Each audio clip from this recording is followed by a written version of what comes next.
be getting these knotters put back together. I'm finally getting around to putting this together. Now, I needed these rollers right here, but I wound up and I just decided to go ahead and just replace a bunch of the parts. So that way it's due for it. I mean, if these rollers are got some wear on them, it's time just to go ahead and replace all the other stuff. So that's what I'm gonna do. What I've got, so what I've decided to go ahead and replace is obviously the rollers. I got new rollers. I went ahead and I bought new bill hooks. Then I turned around and I got twine holders, and I got the new disc. So I'm gonna put new disc in, new twine holders, new bill hooks, and new rollers. The only thing I'm not replacing is the twine arm cleaners, or the twine disc cleaners. That goes inside of there. They're right here. These pieces right here on the side that cleans it out. There was nothing wrong with those. They don't have any signs of wear at all on them. So I'm not worrying about those. But yesterday I went ahead and I did one side. I still got to do the other side. That's what y'all are going to watch today. I replaced the twine disc with the twine holder, which is right here. I don't know if y'all can see it real well. And the roller is new, that's down in there. I put it in new. Oh, and I put knives on it. I forgot about that. I done put the knives on. To change the knives on these, is all you do is you undo these two bolts right here, and you put two new and you take the knife off, put a new one on, bolt it back down. That's it. It's nothing. There's no adjustment or slot that they have, or position they have to be. They just bolt right back on. They just got two holes through them. So let's get at it. Alright, so the first thing I gotta do is fold this up, and I'm gonna go ahead and take the twine arm off, or the twine knife arm off, and get it out of the way. And then I've got to knock a roll pin out of this gear and a roll pin out of this gear to pull the twine disc off and the bill hook off.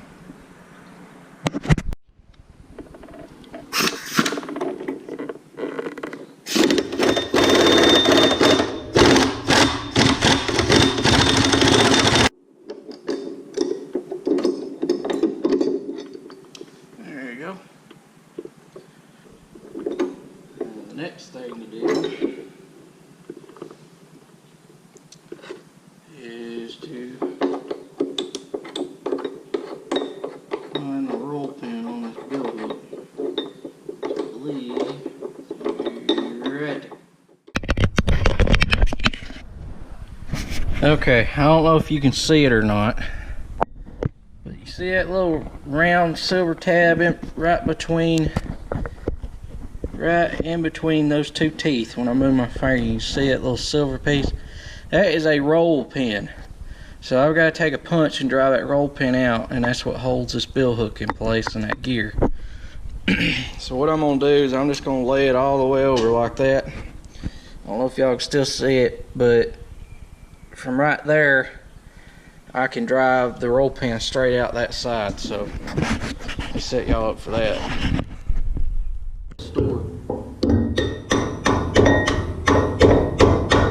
Okay, so what I'm doing now, get y'all up here, I've got to take and drive this nut and bolt down to allow that gear to fall, so that way I can spin this gear around so I can get to the roll pin to drive it out so I can take the disc off. So that way y'all know what I'm doing.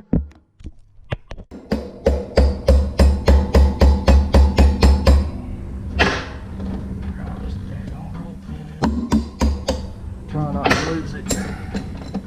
There it is. Roll pin. Pull the gear off. Now this gear doesn't really, this gear here doesn't matter where you put it. As long as you can get the roll pin in. You have to actually time it by the one I pulled off, or the one I drove down. That's how I've been timing them. gotta take off my twine holders next. Alright, so now I got this here drove up and I got the gear off. Now the next step is I've got to take the twine holder off, which I bought to replace. There's a 1/2-inch bolt right there at the end of my finger. I don't know if y'all can see it right there. And I gotta take it out and pull that off.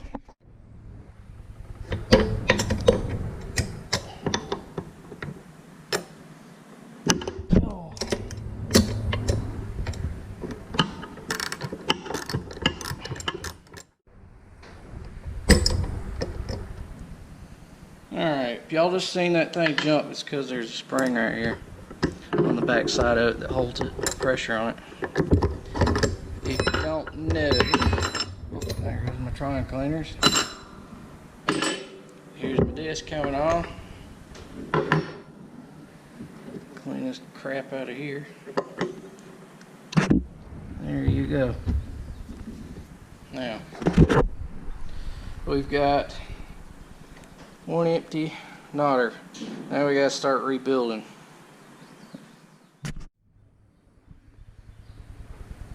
I don't know if y'all can hear anything running in the background, but if you can, what you're hearing is one of my hay fields from last year being cleared, timber cut off of it, and getting ready to build homes on.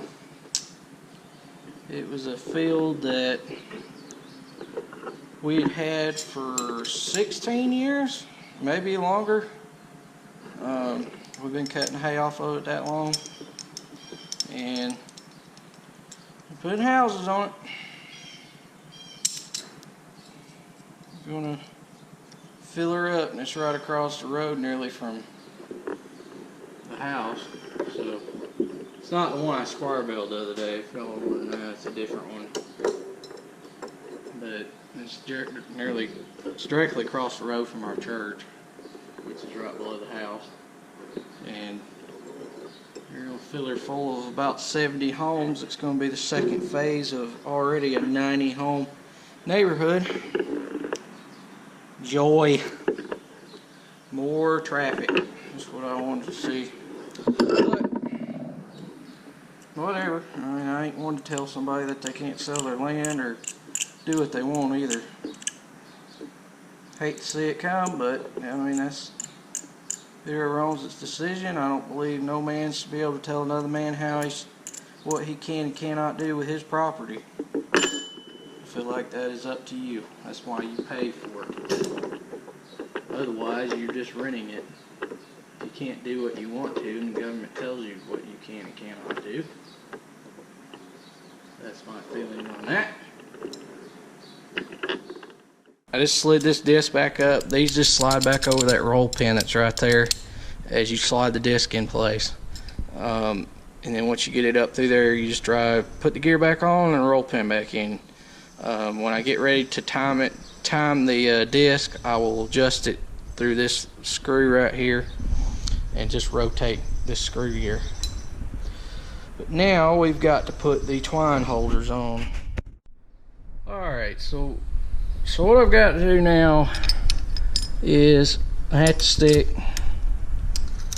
this in here like this, and this is your spring, and I have not set these up yet. I'm going to do it after I get done building them. So if anybody's watching this and wanting to say that ain't right, I'm going to set it up in a minute. So what I do is it's easy to push over. I just push it over, stick the bolt through that hole back in there and tighten it back down. I got the twine holders on, the new twine disc, and I've got the gears put back on. To put this back on, once you drive it through, you just take like a rubber mallet or something soft like a brass punch and kind of tap on this a little bit right here, and it'll pull that bolt up enough to where you can get that tap back on it and tighten it back down. And you just tighten it down. Later when I get ready to time it, I'll loosen it back up and turn it to where the discs need to be, because these have to be a certain alignment right here according to the book, and I'm going to set everything to the spec the book shows and try that on it.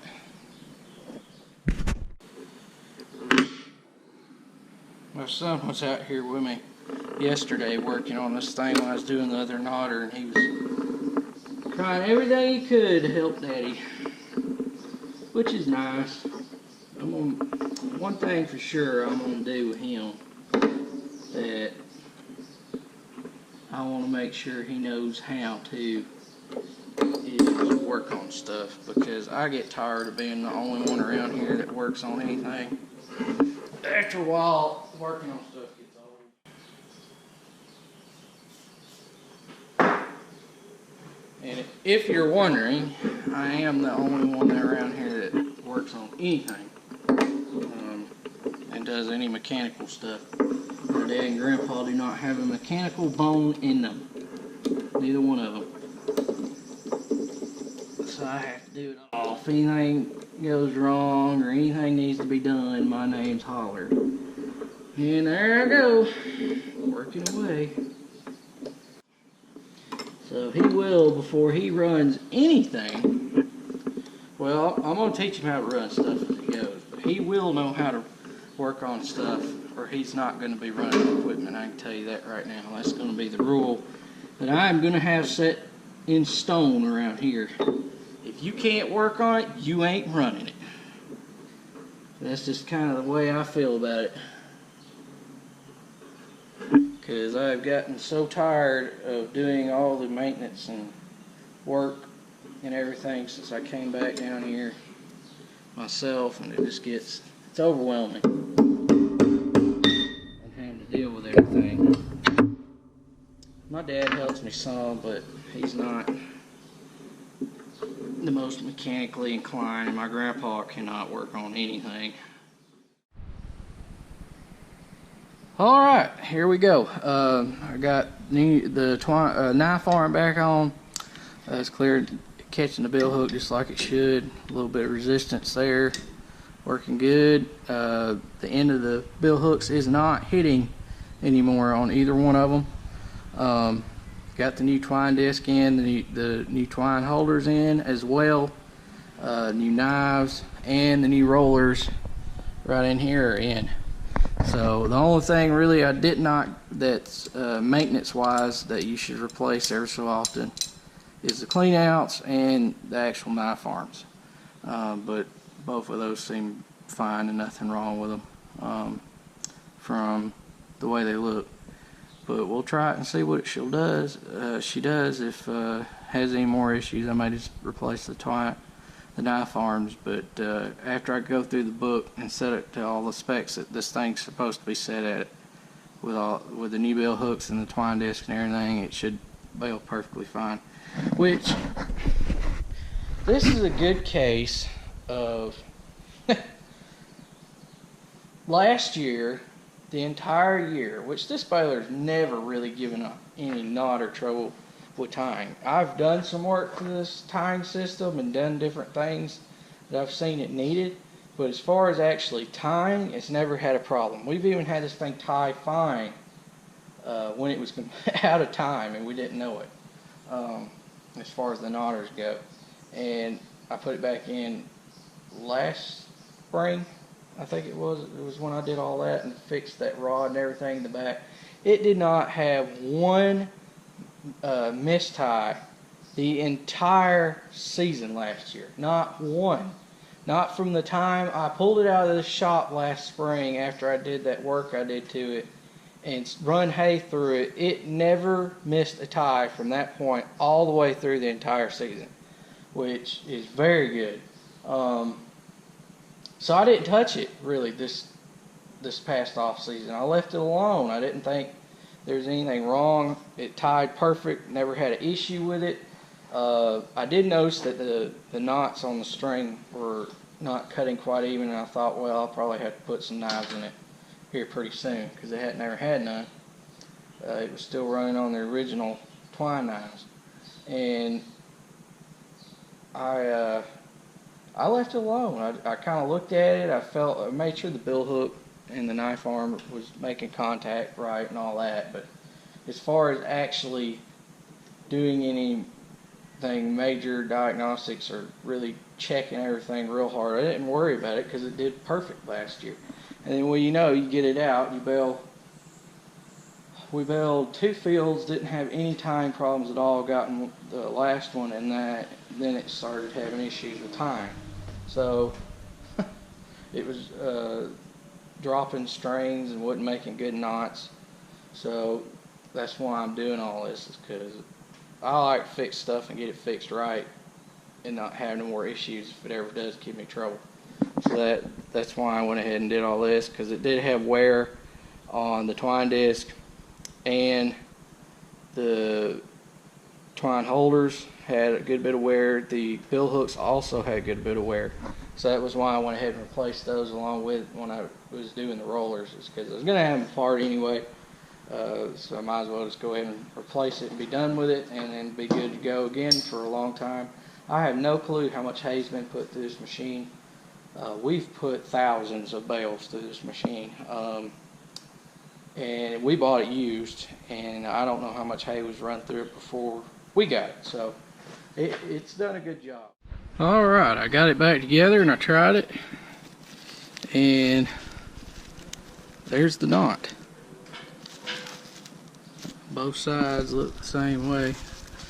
I'd say that is a success.